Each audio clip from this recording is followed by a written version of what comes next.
បាទត្រង់សិនវេឡុកជាងអាកំសត់សូមអនកាយគោរពដល់ពុកម៉ែបងប្អូនគ្រប់មជ្ឈដ្ឋានខណៈពេលនេះក្រុមអារបស់សៀនបានមកដល់តអង្គតំពងសក់ស្រុកមីទូចាស់ខេត្តសុកចាំងទីក្រុងកង្ធើដូច្នេះក៏ថ្ងៃនេះសៀននឹងអាដើមពលប្រាំងយ៉ាងធំ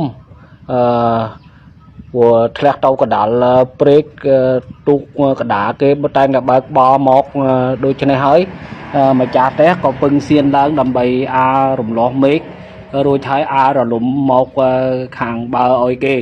សូមពុកម៉ែយើងរងចាំទេសនាដូចតទៅ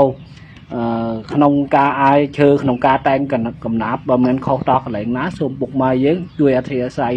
ឲ្យជាងអាកំសត់ផងដូចជាមានជីតាមានដើមឈើដើមដូងដើមអីឧបសគ្គពិបាកអាមិនបានអាចទៀក